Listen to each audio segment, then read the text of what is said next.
Hi, welcome to my basic HTML skills demonstration. This is the same as last time around with the exception that we added jQuery to the mix and a little bit extra. As you can see, we still have the town, the temperature outside, an icon for the weather condition, and a description of the weather condition. This button over here grabs data from several major cities, and you have the name, the temperature in that city, as well as the weather condition. Now, the first thing that the user sees when they log onto the page will be a loading GIF and a prompt asking for the location. As always, if they block it, they'll get an error message.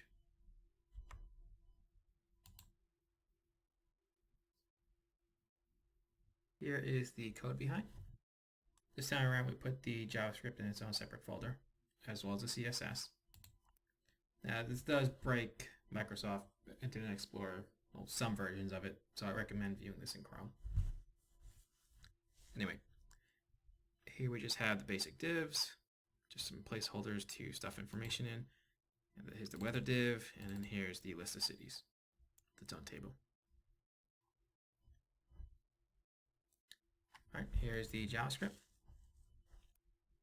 Start off with the navigate function. It's just basically what happens when the button gets clicked. It will determine which divs to hide and show. Then there's the temperature conversion function. We're still getting Kelvin back, and we need to change it to Fahrenheit. Here's the document.ready. This happens as soon as the page is done loading. It'll hide the divs just to make sure that they're gone out of the way. And then it'll check for the geolocator. Once it finds it, it goes to the getLocalWeather function, which sets up the API call, and then actually makes the jQuery AJAX call. Once it gets the data back, it just appends the UI, shows the info div as well as a navigator button.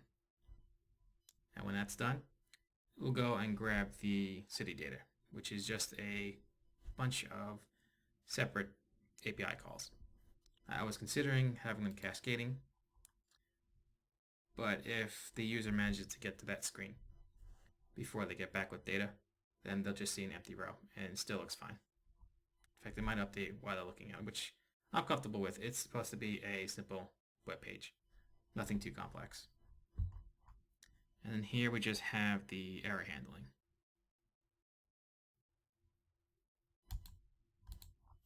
And here is the CSS. Not much has changed, just a little bit of adjustments and a couple extra classes to handle the new divs and to make sure that everything's positioned appropriately. Alright, that's it for this demonstration. If you'd like, you can grab the source code off of the repository. I have the GitHub access set to open in public. Or you can also go and check out the Google Drive repository, which has the actual source code files in it rather than the actual repository. Well, that being said, thanks for watching.